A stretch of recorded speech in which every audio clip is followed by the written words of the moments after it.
ಭಾರತದಲ್ಲಿ ಹುಲಿ ಸಂರಕ್ಷಣೆಯನ್ನ ಉತ್ತೇಜಿಸಲು ಹಾಗೂ ಹುಲಿಗಳನ್ನ ತಮ್ಮ ನೈಸರ್ಗಿಕ ವಾಸಸ್ಥಾನದಲ್ಲೇ ಸಂರಕ್ಷಿಸಬೇಕೆಂಬ ಉದ್ದೇಶದಿಂದ 1973ರಂದು ಪ್ರಾಜೆಕ್ಟ್ ಟೈಗರ್ ಅನ್ನ ಪ್ರಾರಂಭಿಸಲಾಯಿತು. ಹುಲಿ ಸಂತತಿಯ ಉಳಿವು ಮತ್ತು ಅಭಿವೃದ್ಧಿಯಿಂದ ಭಾರತದ ಆರ್ಥಿಕ, ವೈಜ್ಞಾನಿಕ, ಸಾಂಸ್ಕೃತಿಕ, ಸೌಂದರ್ಯ ಮತ್ತು ಪರಿಸರದ ಮೌಲ್ಯವರ್ಧನೆಯಾಗಲಿದೆ ಎಂಬುದು ಇದರ ಉದ್ದೇಶವಾಗಿತ್ತು. ಅದರಂತೆ ಹುಲಿಗಳ ಉಳಿಸುವಿಕೆ ಮತ್ತು ವ್ಯವಸ್ಥಿತ ನಿರ್ವಹಣೆ ಮೂಲಕ ಗರಿಷ್ಠ ಮಟ್ಟದ ರಕ್ಷಣೆಯನ್ನ ಒದಗಿಸಲಾಗ್ತಾ ಇದೆ.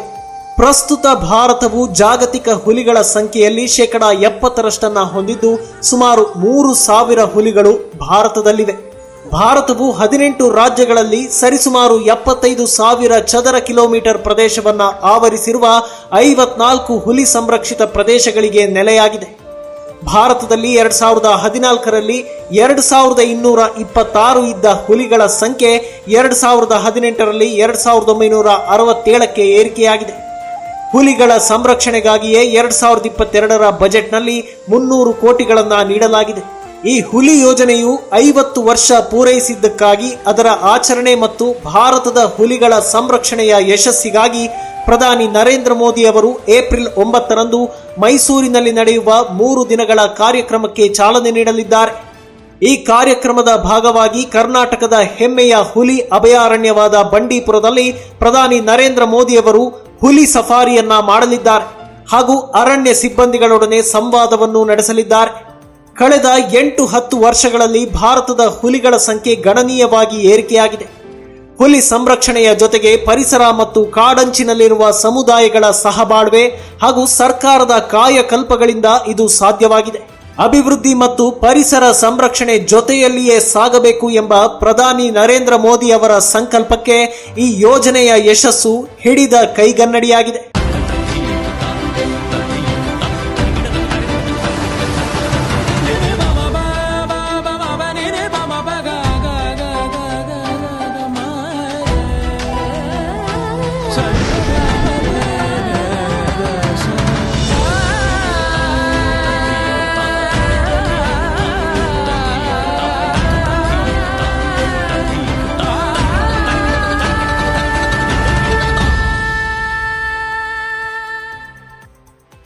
Namaskar and good morning. Today we are proud to have amongst us the august presence of the Honorable Prime Minister of India, Honorable Shri Narendra Modi ji, who has been committed to taking India on a self-reliant future and Atmanirbhar Bharat, giving light to the citizens of the country. Under India's G20 presidency this year, our Honorable Prime Minister of India has given the mantra of Vasudhaiva Kutumbakam to the world. Let us heal our one earth, harmonize our one family and give hope to our one future. Honorable Shri Narendra Modi ji had also urged to let the tiger be the symbol of sustainability. In India, tiger is much more than just an animal. It is our national animal, the pride of our society, and it is historically and intricately associated with India's ethos, art, culture, architecture and literature. Project Tiger has led to the phenomenal increase in the number of tigers in the wild, positioning India as one of the leading countries on tiger conservation.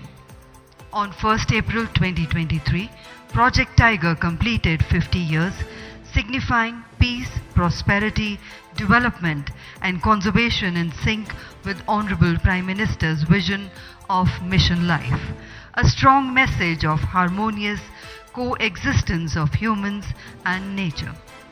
Today, while commemorating 50 years of Project Tiger, we are honored to welcome the Honorable Prime Minister of India, Shri Narendra Modi ji. पूरे विश्व को G20 की अध्यक्षता के तहत वासुदेव कुटुंबकम का संदेश देने वाले भारत के माननीय प्रधानमंत्री माननीय श्री नरेंद्र मोदी जी का प्रोजेक्ट टाइगर के 50 वर्ष पूर्ण होने के आयोजन में हार्दिक अभिनंदन है. We also welcome excellencies from the big cat range countries. Shri Bhupinder Yadav ji, Honorable Union Minister, Ministry of Environment, Forest and Climate Change, Government of India. Shri Ashwini Kumar Chaube ji, Honorable Minister of State, Environment, Forest and Climate Change, Government of India. We welcome officials from the ministries, stakeholders, distinguished participants and respected members of the press and media. May I now call upon Honorable Union Minister Shri Bhupendra Yadav ji to welcome Honorable Prime Minister by presenting him the Tiger Memento as we commemorate 50 years of Project Tiger.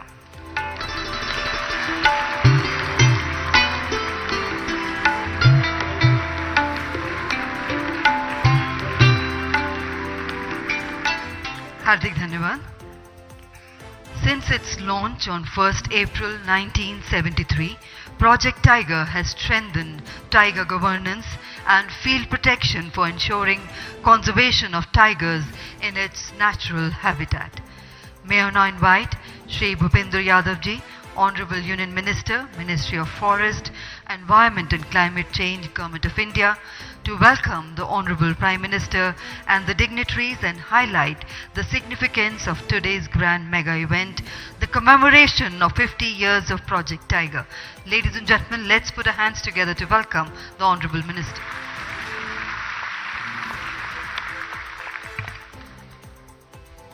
आदरणीय प्रधानमंत्री जी, माननीय अश्वनी चौबे जी, एक्सीलेंसीज of big cat countries, यहाँ उपस्थित सभी प्रबुद्धगण, भारत के tiger conservation project के महत्वपूर्ण 50 वर्ष पूरे होने के पड़ाव पर हम सभी आज यहाँ उपस्थित हैं।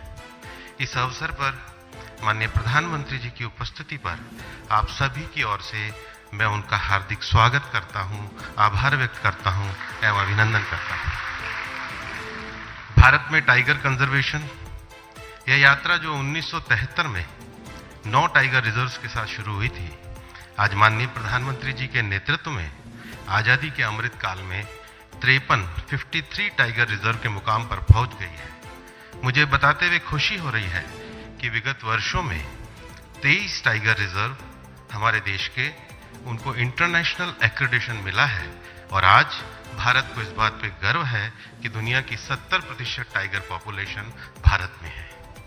इस अवसर पर मैं सभी की ओर से दुनिया भर के टाइगर कंजर्वेशन के लिए काम कर रहे टाइगर रेंज और बिग कैट कंट्रीज के यहाँ उपस्थित सभी मंत्रीगण और प्रतिनिधिगण का भी हार्दिक स्वागत करता हूँ। माननीय प्रधानमंत्री जी, इस अप्रैल माह में जब हम आपकी मन की बात के 100वें एपिसोड की प्रतीक्षा कर रहे हैं, हम हमेशा मन की बात के कार्यक्रम में आपके संवाद को सुनते हैं। आपके संवाद में प्रकृति, पर्यावरण, वन्य जीव, जन सहभागिता, नवाचार और प्रकृति अनुकूल जीवन पद्धति, पर्यावरण आधारित जीवन पद्धति, मिशन लाइफ के संबंध में नए नए प्रयास करने की प्रेरणा मिलती है। इसी का परिणाम है कि आज टाइगर कंजर्वेशन प्रोजेक्ट के अंतर्गत हम टाइगर कंजर्वेशन के साथ साथ जैव विविधता धरोहर के संरक्षण, जैविक स्रोतों के संवर्धन, विलुप्त होती प्रजातियों के संरक्षण, टाइगर रिजर्वों के माध्यम से इकोलॉजिकल बैलेंस और कार्बन सिंक को बढ़ाने जैसे कार्यों से भी जुड़े हुए हैं। हमें गर्व है कि आपके नेतृत्व में भारत ने पिछले वर्ष प्रोजेक्ट चीता के जिस कार्य को प्रारंभ किया, वो दुनिया भर में वाइल्ड लाइफ प्रोटेक्शन का एक बहुत बड़ा उदाहरण है, जिसमें एक महाद्वीप में किसी वन्य जाति के विलुप्त होने पर उसके रेस्टोरेशन के प्रोजेक्ट को शुरू किया गया है। इस इकोलॉजिकल रॉन्ग को इकोलॉजिकल हार्मनी के साथ रिप्लेस करके एक इकोलॉजिकल बैलेंस बनाने का काम आपके नेतृत्व में प्रोजेक्ट चीता के अंतर्गत सफलतापूर्वक किया जा रहा है। माननीय प्रधानमंत्री जी, आज कर्नाटक के जिस बांदीपुर टाइगर रिजर्व के कार्यक्रम में आप उपस्थित हैं, यह बांदीपुर टाइगर रिजर्व भारत के प्रारंभिक 9 टाइगर रिजर्व में एक रहा है। यह क्षेत्र Bandipur tiger reserve, BRT tiger reserve, Nagarhole tiger reserve एवं तमिलनाडु के मधुमलाई टाइगर रिजर्व तथा केरला की वायनाड सेंचुरी से जुड़ा हुआ विश्व का सबसे बड़ा टाइगर हैबिटेट सेंटर है। हम इस क्षेत्र की अपनी विशिष्टता भी है। हमारे यहाँ के स्थानीय समुदाय टाइगर कंजर्वेशन से जुड़े हुए हैं और इसलिए देश भर में आपकी प्रेरणा से टाइगर कंजर्वेशन के अंतर्गत हम न केवल टाइगर प्रजातियों के संरक्षण संवर्धन को बचाने का काम कर रहे हैं, इसके साथ ही साथ सभी स्थानों पर इको टूरिज्म और रोजगार को बढ़ावे को भी प्रोत्साहन दे रहे हैं। यही कारण है कि विगत कुछ वर्षों में आसाम में काजीरंगा के पास छोटा सा कस्बा कोहरा हो, राजस्थान में सवाई माधोपुर, उत्तराखंड में रामनगर, मध्य प्रदेश में पन्ना, केरल में टकेड़ी, महाराष्ट्र में चंद्रपुर और उत्तर प्रदेश में पीलीभीत शहर, ये सभी अंतर्राष्ट्रीय मानचित्र पर टाइगर इको टूरिज्म के नाम से प्रतिष्ठित होने लगे हैं। इसलिए एनटीसीए टाइगर कंजर्वेशन के साथ साथ हैबिटेट मैनेजमेंट, इको टूरिज्म, स्थानीय समुदायों की भागीदारी और रोजगार सृजन हेतु प्रयत्नशील है। विशेष रूप से टाइगर क्षेत्र के नजदीक रहने वाली महिलाओं के सेल्फ हेल्प ग्रुप के स्थानीय उत्पादों के प्रोत्साहन हेतु भी नेशनल टाइगर कंजर्वेशन अथॉरिटी ने मिलकर काम करने का निर्णय लिया है। माननीय प्रधानमंत्री जी, हमारे टाइगर रिजर्व जल संरक्षण की धरोहर के रूप में भी काफी ज्यादा महत्वपूर्ण क्षेत्र है। यही कारण है कि पिछले दिनों एनटीसीए ने एक एटलस प्रकाशित किया, जिसमें देश की छोटी बड़ी 350 नदियां और ट्रिब्यूटरियां के जल स्रोत के उद्गम हमारे रिजर्व क्षेत्र से हो रहा है। उदाहरण के लिए छत्तीसगढ़ और मध्य प्रदेश की सीमा पर स्थित अचानकमार टाइगर रिजर्व नर्मदा जी का उद्गम स्थल है, व उसी के साथ साथ कान्हा और सतपुड़ा उनकी ट्रिब्यूटरियों का उद्गम स्थल है। हमारे पड़ोस में बीआरटी से कावेरी नदी, नागार्जुन सागर से कृष्णा नदी, कवल टाइगर रिजर्व से गोदावरी नदी का उद्गम और पेरियार से पेरियार नदी का उद्गम है। हम मानते हैं कि टाइगर रिजर्व केवल टाइगर टेरिटरी की रक्षा नहीं करता, वो हमारे देश की ट्रिब्यूटरी के माध्यम से जल धरोहर का भी संरक्षण करता है। पिछले 50 वर्षों में टाइगर कंजर्वेशन के इस कार्यक्रम में वन विभाग के साथ साथ botanical survey of India, geological survey of India, forest survey of India, wild life institute of India जैसे संस्थानों ने भी संरक्षण में महत्वपूर्ण सहयोग दिया है। हमारे वन विभाग के अधिकारियों के साथ साथ विशेष रूप से हमारे फॉरेस्ट फ्रंटलाइन पर काम करने वाले लोग, साइंटिस्ट लोग, स्थानीय समुदाय के लोग और राज्य सरकारों ने भी 50 वर्षों के टाइगर कंजर्वेशन कार्यक्रम में एक महत्वपूर्ण भूमिका निभाई है। माननीय प्रधानमंत्री जी, आपकी प्रेरणा से अमृत काल में विभिन्न लोगों के समन्वय और सहयोग से प्रकृति पर आधारित भारत की इस विशिष्ट धरोहर को आगे बढ़ाने का काम किया है। आज आपकी प्रेरणा से अमृत काल में टाइगर कंजर्वेशन प्रोजेक्ट के साथ साथ हमारे देश में प्रोजेक्ट चीता, प्रोजेक्ट एलिफेंट, प्रोजेक्ट लॉयन और प्रोजेक्ट डॉल्फिन जैसे कार्य भी सफलतापूर्वक चल रहे हैं। भारत प्रकृति संरक्षण और पर्यावरण के साथ विकास के मार्ग पे भी आगे है।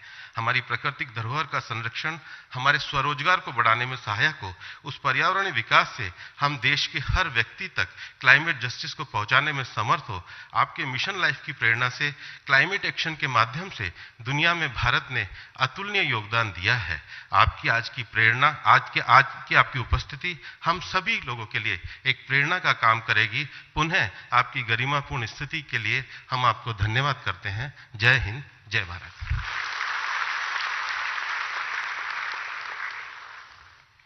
माननीय मंत्री महोदय जी का हार्दिक धन्यवाद।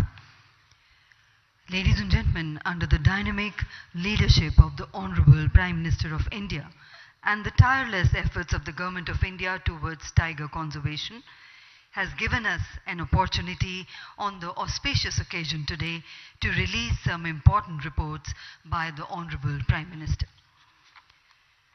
For India, the G20 presidency also marks the beginning of Amrit Kaal, leading up to the centenary of its independence towards a futuristic, prosperous, inclusive and developed society.